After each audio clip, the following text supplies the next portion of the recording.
यही नहीं, अभी और सुनिए। मौलवी अशरफ अली थानवी के सगे मामू, सारी इन्हीं की किताबों के कोट कर रहा हूं हवाले। एक हवाला भी हमारे मौलाना का बयान करता नहीं है। एक हवाला भी गलत साबित कर दो, 1 लाख रुपया नगद इनाम दूंगा तुमको। 1 लाख रुपया नगद इनाम। एक हवाला भी गलत साबित कर दो कि हमारी किताब में नहीं है ये। मौलाना अशरफ अली थानवी के एक मामू थे साहब।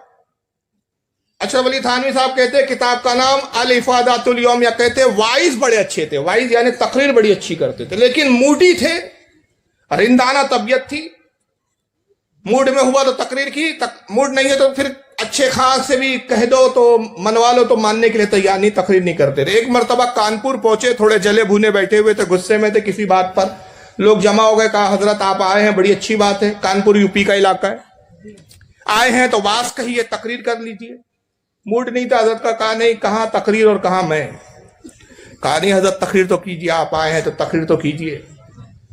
इसरार बढ़ा तो उन्होंने देखा ये पीछा ही नहीं छोड़ रहे, तो कहा अच्छा तकरीर करवाना चाहते हो, एक शर्त पे तकरीर करूंगा। मेरी माँ बहनें बैठी है, माजरत से बात अर्ज कर रहा हूं, मैंने नहीं लिखा ना मैंने ये पढ़ा बयान किया, ये उन्हीं की किताब में लिखा है। हमारी माँ बहनें भी जान ले कि इन देवबंदियों के मौलवी कैसे थे। मैं अपनी माँ बहनों से बहुत माजरत के साथ कि वो ये ना कहे यार कौन से मौलाना को बुलाए थे, कितनी गंदी बात बोल रहे थे। मैं नहीं बोल रहा हूं, इनके मुल्लाओं ने लिखा है और ये काम किया है। और हमारी मजबूरी है कि जब हमारे बुजुर्गों पर हमला होगा तो जवाबी कार्रवाई की जाएंगी। तुम ना हमें सदमे देते, ना हम यूं फरियाद करते, ना यूं राज खुलते सरबस्ता, ना यूं रुसवाइयां होती।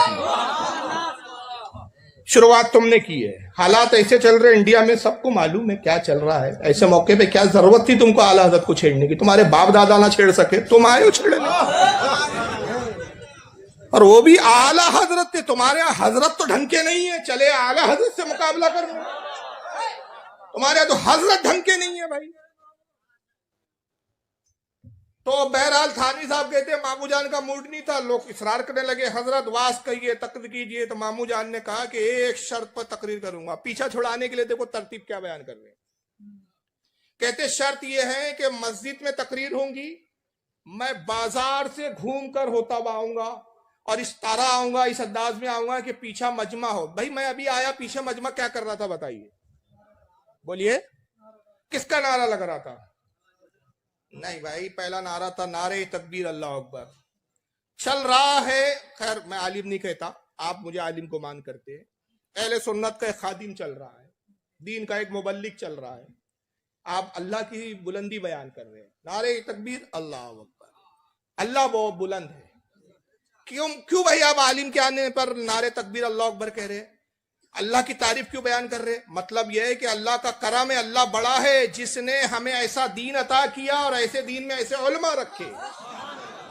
नारे रिसालत या रसूलुल्लाह, उस रसूल पे हम फिदा ना हो जाए कि जिनके दीन हक को हमने जान लिया। मसलक आला हज़रत जिंदाबाद, कि इस मसलक ने हमारा ईमान बचा लिया, यही होता है ना। लेकिन ये जनाब देखिए क्या नारे लगवा रहे हैं, क्योंकि इनके नारे लगाना बिदअत है। तो मामू जान कहते हैं अशरफ अली थानवी साहब के कि मैं बाजार से होता हुआ मस्जिद तक आऊंगा, पीछे मजमा लगा हुआ और वो इस आलम में मेरे पीछे पीछे चले कि आगे मैं बरेना रहूंगा नंगा, और मेरे सामने का उज़्वे तनासिल एक शख्स पकड़ के खींच रहा हो। अब इससे अच्छे और मुअद्दब अल्फाज मेरे पास नहीं है। बंगला में क्या बोलते हैं बाद में आप अपने मौलानाओं से पूछ लेना। सामने की घंटी रहती है ना, उसको खींचे कोई। ये थानवी साहब ने लिखा है, किसी बरेली के मौलाना ने नहीं लिखा है। सामने से एक शख्स, एक लड़का मेरा वो खींचे उज़्वे तनासुल, और पीछे से लोग उंगली करे, जो गलाजत की जगह होती है, और मजमा नारा लगाए भड़वा है रे भड़वा, भड़वा है रे भड़वा, भड़वा है रे भड़वा, तो तकरीर करूं।